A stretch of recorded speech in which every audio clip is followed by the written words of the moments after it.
And the thing was, Signs had great moments. And it was just kind of, and then, of course, we come to The Village, which had the worst fucking lame-ass predictable ending known to man. Yeah. And then there was the film where you and I kind of agree and disagree. Because the thing was, what do we agree on?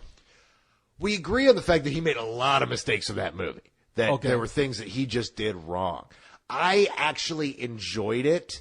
But, in fact, I've gotten a lot of crap from people who have, because you never posted the audio on the new site. You only posted the video of it. And on the new site? Yeah. On Spill? And, yeah. I never posted anything on Spill about Lady in the Water. We did that when we were Real Deal. I guarantee you. Okay. Well, the thing is that some of the old school hardcore fans saw the Lady in the Water review. And the way you edited it, it looked like I really liked it. You did. No. You loved that movie. No, I dug the movie. I enjoyed it, but saw a lot of flaws in it. But I loved it for how retarded it was. And I thought it was a huge mistake. I thought that he made several mistakes where it was just like, what were you thinking, dude? But I loved the story. And there are moments in that film I really like. But on the whole, it was a major mistake because... I have yet to see a movie where they say, because M. Night Shyamalan said, this is a movie this is a story I would tell my kids before they go to bed. And I'm always thinking, wow, that was really something that was in your head. You had some successful movies, so people gave you money to do this vanity project. And that story was awful to me. Well, and the beauty of the whole thing is that Disney was like, oh, fuck you. This movie's awful. You don't understand my genius. I'm going to pick up and leave and go to another studio. Yes. And they'll understand my genius. And they go, well, we can make an M. Night Shyamalan film, please. No, you've made lots of great movies. Please make a film. Oh, God, it's crap. Yeah, exactly. No, I like it, but I like it for what it is. I will not call it a good movie, and I will not defend it as being great cinema. He made several mistakes, but I thought the story was kind of cool. I dug it. I think casting himself was a huge mistake. That was terrible. I thought attacking critics in the film was a gargantuan just mistake. because they thought this movie was bad, which I'm sorry, a lot of people thought it was. Deal with the criticism. Yeah, it just seemed so pompous, pretentious, and like a whiny kid. Mm-hmm. I mean, and the thing is like I was telling you earlier, if you're going to make an attack on critics, make sure you back it up. But we're running out of time. Yeah, so I'm going to have to pause it and render this out, and then we'll pick up after that. All right, so we're back, picking up from what we were talking about M. Night Shyamalan. We left off with Lady in the Water. We talked about how... You're recapping where we left off, but for them, it was like 3 seconds ago. Yeah, no, I'm just saying... It's kind of like we're time travelers. We've come to you from the future to tell you about what's going on. Dude, that just happened. Yeah. What the fuck? Well, I was just going to say, I want to bring up, the reason why we're talking about M. Night Shyamalan is because The Happening is coming out, and like I said, they're not giving us a screening. What's happening? Yeah, no. I love that video that you put up of what's happening now. What's happening on now? your blog. But, boom. But Hey, Raj! Say what? I think that the reason why they're not having a screening, I'm gonna think that they're not doing it anywhere, is because as we talked about the history of Lady in the Water, the movie didn't do that well. It was kind of notoriously panned because because critics ripped into it for good reason. Yeah. He fucking attacked critics, and he didn't expect them to come back. He thought, oh, once I have you in the corner, you won't be able to. Oh, fuck, no, they'll respond. I think critics, they don't mind being have shots taken at them if you do it with the right material. This was a mess. This was not the right material. So I think after the failure of Lady in the Water, they're being very careful with how they approach M. Night Shyamalan. So, and I've heard rumor that the movie's not all that good. Now, I've seen that stuff too, but that was all internal stuff, which is it's always kind of kooky when you hear that. Yeah, they say that the script. Now, I'm going straight from Leon's blog. It says that it was a script about what planet Earth does to people for us treating the planet so bad. See, I really hate that people are talking about this, because if this turns out to be the big twist of the movie, that's what it turns out to be, that it's going to piss people off. People are talking about spoilers left and right, especially on the site. But for that script, he did say that it was gone back and rewritten into something else, and now it's rewritten as The Happening. I forgot what it was called. It was called The Green Effect. The Green Effect, that's it. Yeah. And so apparently the script before is laughable. It was reworked. they say that what they have right now is probably not all that great, but I don't know where that's coming from. I give every movie a chance. You know what? And I really want this to succeed for one major reason. Can Donnie Wahlberg, or not Donnie Wahlberg, Mark Wahlberg. Can Mark Wahlberg catch a break, please? Please? What do you mean? What was the last thing that he had done? Shooter. You know something? Shooter actually did okay. Yeah, but it didn't do good. And I liked Shooter. I know you guys weren't big fans of Shooter. No, I wasn't. But the movie actually did all right. And then, of course, before that was Four Brothers. No, not before that. What was before that? In fact, I don't even know. What was between Four Brothers and... You're missing something he got a lot of critical acclaim for. What? The Departed. Oh, yeah, he wasn't in The Departed, wasn't he? I always forget that he was such a minor character in that. But he got, for some reason. He was actually nominated, too, I think. He was really good in that fucking movie, too. Yeah, you're totally right. Oh, he caught a break. Okay, good. So he's not going to go away anytime soon. Yeah, he was really great in The Departed. And Shooter, I didn't like Shooter, but Shooter actually was a financial success. I like Shooter. And the reason I like Shooter is because it's campy and stupid and cheesy of a action movie as it is. It kind of is a throwback to 70s and 80s action movies. I can see that. I loved his whole motivation in the film, that he was just getting revenge for his dog because the motherfuckers killed his dog. And having two dogs of my own. It was a little more than that. They were after him too. No, so but that's not why he did it, though. He was like Jason Bourne without except that the brainwashing. He didn't go in and go, "You did this to me." He's like, "You know what? I can deal with that. I was in the military. I know how you guys." Wait, you killed my dog? Oh, you motherfuckers are gonna! And that was a cool fucking dog. It's on now, right? Yeah. That dog was awesome. I loved that dog. That dog went and got him a beer out of the fridge. Talk about a good dog. I wonder if he was having sex with that dog. If he was bro raping that dog, because he was a little too close to that dog for some reason. But I don't want to talk. You crossed into a realm that I want nothing to do with. You brought bro rape and bestiality into the realm of bestiality into a perfectly fine revenge. That's what film. I do. But I think, as you say, Mark Wahlberg is one of our better actors out there. I like Mark. No, I do too. I like him a lot. And I'd like him to catch a break. There's movies that he's in that I think that he doesn't do well, such as Planet of the Apes. That was the wrong movie for him. Yeah, but that was just the wrong movie. Period. And it was it had too many issues. Yeah. But I think he was terrible in the movie because the movie brought that out in him. Tim Burton has never been an actor's director. No, I agree with that. There are certain actors that he works with that are magnificent, but it's because they're magnificent actors. Yeah, he doesn't. He's not a Soderbergh who takes people who can't act and turn them in. It's not like, oh, hey, I will take you, young Casey Affleck, and turn you into a real actor. It's funny you should say that because it brings us back to The Happening. I don't think M. Night Shyamalan is really an actor's director. I think Haley Joel Osment was probably his best performance because, well, Haley Joel Osment was very young. But if you look at all his movies, everybody kind of stares off and they say things like this.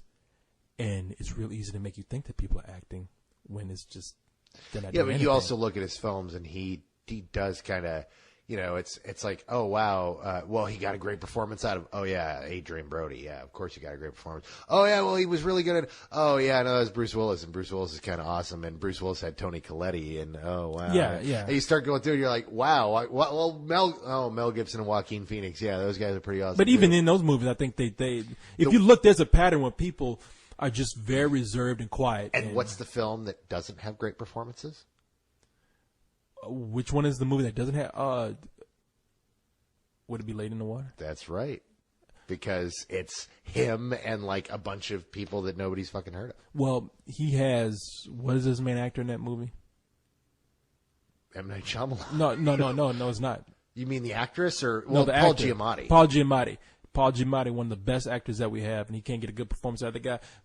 Bottom line is, I think that this movie, The Happening, I'm not going to say it's bad. I'm not going to say it's good. I'm going to be a fair person because I don't know where these rumors are coming from. I want it to be good. And you know something?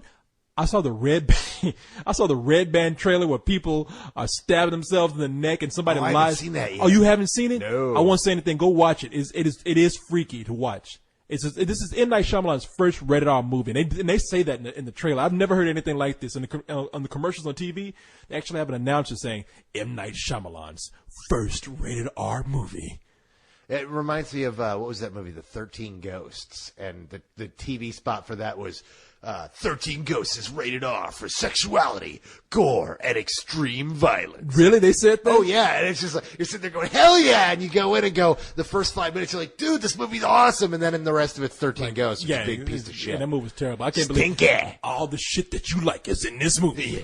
Yeah, no. So I'm eager to see the movie. I think it's a bad sign that they're not letting us have a screening here. It's not fair that we have to pay to see a movie. Wow. That's not cool. We're gonna invoice. The happening is gonna be me sneaking in to a movie or something. That's what's going to happen. What's happening is I'm gonna invoice Jamie and say, "Hey, Jamie, hook a brother up with the happening." You could totally invoice that if we go see it. Especially if we all do a review. We make it a group thing, which we should.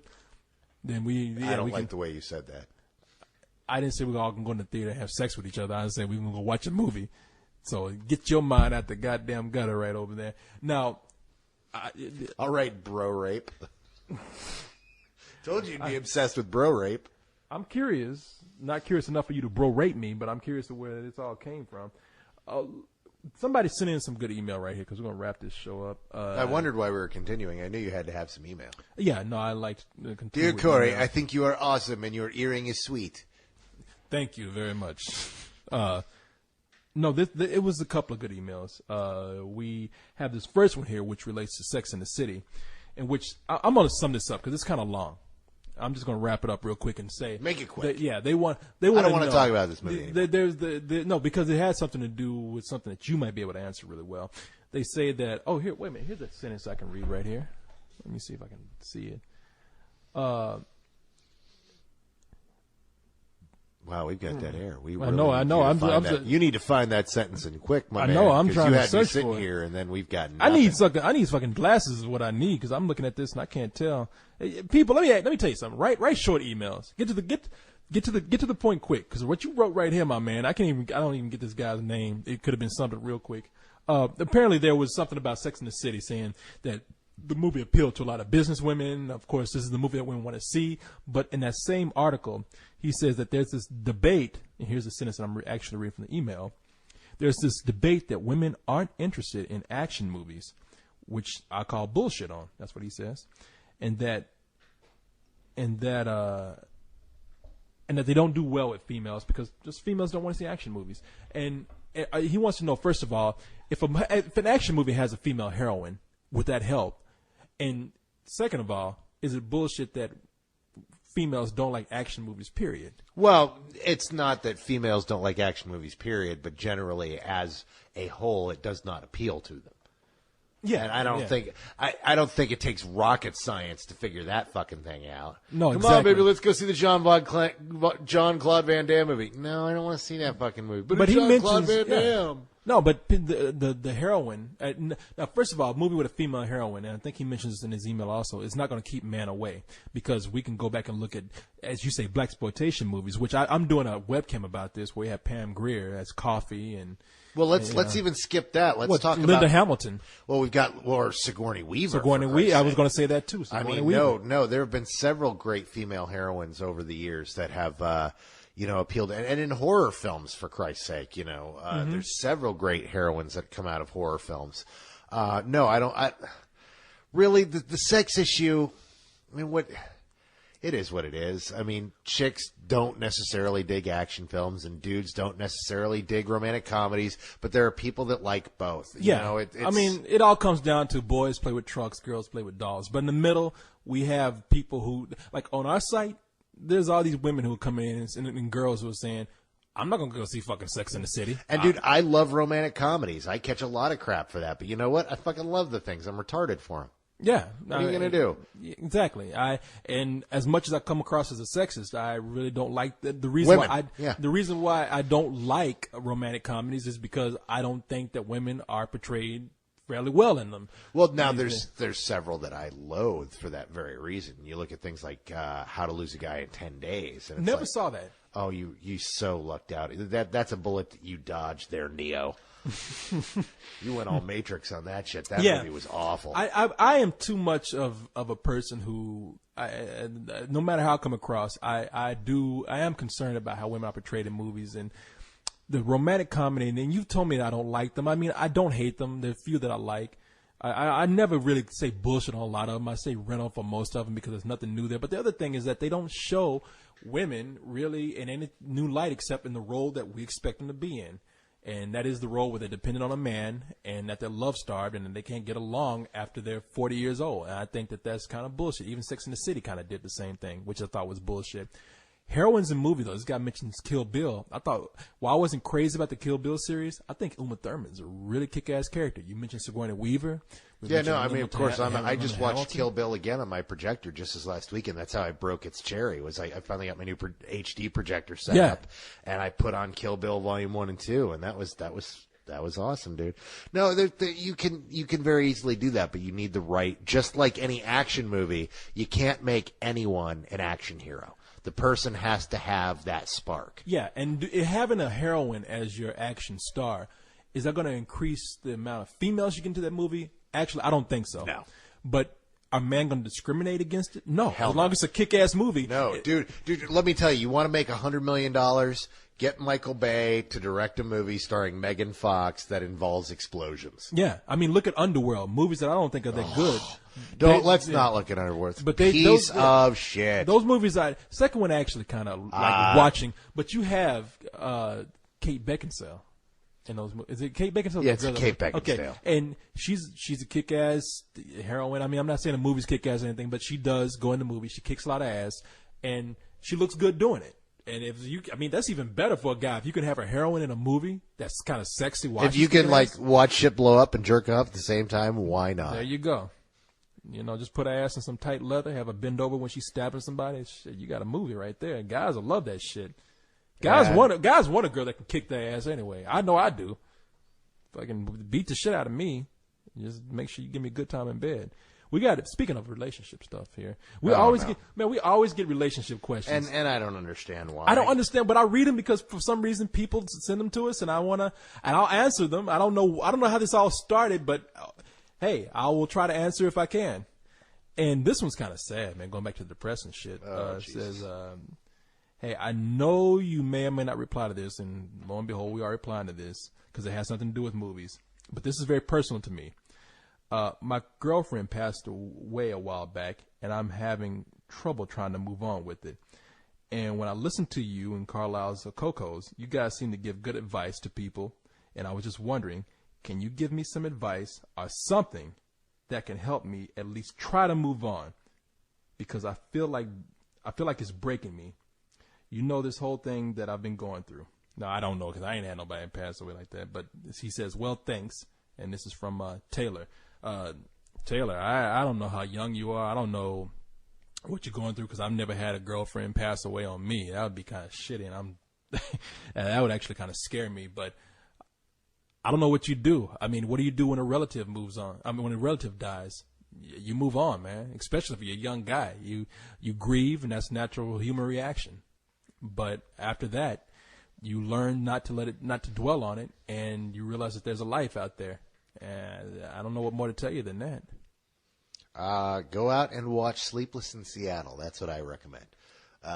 That's a great film all about kind of moving on and finding, such a sweet. You've seen Sleepless in Seattle, right, Corey? Yeah. It's such a sweet film about, about having that perfect person and what happens when you lose that person and then trying to move on. Yeah. I mean, really, it's just another great thing. Sit down, go out and find the trade paperback of The Crow. The J. Obar's The Crow. This goes on trying to go out and try and kill people now. No, now hold on.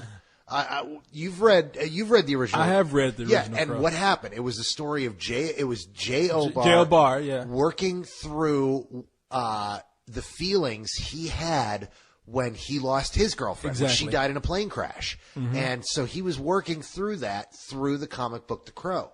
And that's, I think, I mean, you're coming to us. What the fuck do we know? I mean, I can give you some cathartic things that might, in some way, offer a slight bit of insight. But really, it's just about understanding that you are so not alone. This happens to so many people, and it's just a matter of finding the right. Dude, you're really bringing me down, Corey. We got to move on. Oh man, you got me with plague dogs, man. I just know it. Yeah, fuck. You know what? Plague dogs. It doesn't end well for the plague dogs. I will say this much: I've had friends die when I was very young. I was in high school, and I've had friends die by suicide and murder. I had 2 friends die of cancer in high school. See, that's what I'm saying, and that's some depressing shit. And it's depressing shit. But what do? I mean, you're alive, unless you are suicidal or something, which I don't think you are. You're probably a young guy, my man. And like I said, this is the early stages. You're not gonna move on because there's a difference between having a friend and a girlfriend, mainly because you ain't having sex with your friends. I don't know if you have sex with this girl unless you were bro and which it might be a good thing that person's gone. But see, you asking the wrong people. So you got me laughing. You turn into something crazy here. Don't serious. I don't know why you guys are asking this shit. I can understand. I mean, I have not had a girl, but I can relate to having a friend die and feeling a lot of pain behind that. I had a friend that was murdered, and I felt like, wow, it's a guy that I'm never going to see again. And I can only imagine that amplified. I mean, I've broken up with girls that made me feel like wow, I'm never going to see this person again, even though they're still alive. And all I can say is, man, if you were a young person, go through that grieving period. If you need to talk to somebody, go and talk to you. And you always hear this excuse, but I am serious. Unless your school counselor is shitty, like mine was, I would never talk to my school counselor about anything. But if your school counselor is shitty, don't talk to a teacher or somebody. And so you're saying this guy could be like 87 years old. But I have a feeling that it's a kid. And that's why I'm saying if you're young, then do that. If you're older, you're going to know how to deal with this because you probably have friends. Well, not necessarily. I mean, I know a lot of emotionally immature adults, right, Corey? I have a feeling that was directed towards me, but yes, I'll agree with that. Sure. That would be me. Yeah. Let's move on to another email because this shit's just that's the last email I was going to read. Oh, great! Let's end on a downer. No. It's not a downer. No. I'm just saying, man, go talk to somebody. I mean, if you feel, work through it, and if you feel like it's anytime you have to end a conversation with, dude, go talk to somebody. It didn't end well. Well, it didn't end well. I mean, this guy's girlfriend died, and I'm just saying that you're talking to us, but you don't need that face-to-face contact. And if you are young, I'll say if you're old enough to afford a counselor or somebody, then go see it. If it's bothering you that much, if you're younger, go talk to a teacher. I think he's doing the cheap option by coming to us. Yeah, exactly. Because we can't talk to you. I mean, unless you just catch me one day, where you catch me on like AIM or something, then we can talk about it. But yeah, go talk to a teacher. If your parents are cool, talk to your parents, man. I mean, but overall, give yourself a little time and see how it works out. You're going to cry. You're going to feel bad, and it's a terrible thing. So after a few weeks, if it still feels that way, get your emotions out and talk to someone. And God, I'm depressed. And I'll go this further with it. Taylor, I would like to know what your progress is. So in a week or two from now, email us back and let us know that you're doing fine. Because it'll be all better by then, trust me. And if it isn't, we'll try to figure something out from there. Your Uncle Corey is here for you. I really am concerned, Jesus man. Christ. I'm concerned for you. I really want to know. Taylor, please email me back in a couple of weeks and let me know that you're doing fine. And if we need to talk, we'll talk. All right. So that's it.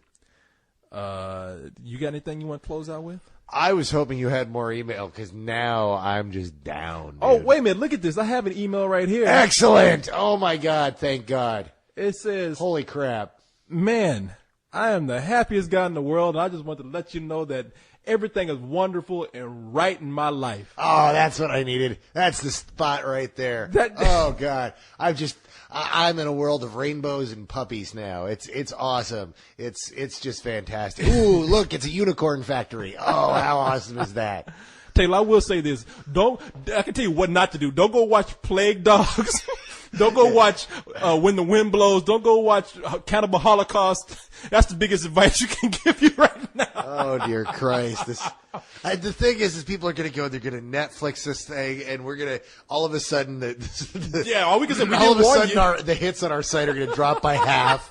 There's going to be a big, all of a sudden people are like, it's The Happening. It's really happening. No, everybody just sat down and watched Plague Dogs and Grave of the Fireflies. I have a feeling they'll probably do that after The Happening. I can tell you the worst thing I saw besides any of those is Lady in the Water. That's the most depressing thing I've ever seen. So.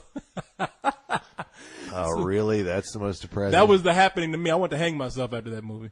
Actually, no. That movie was so crazy that I was.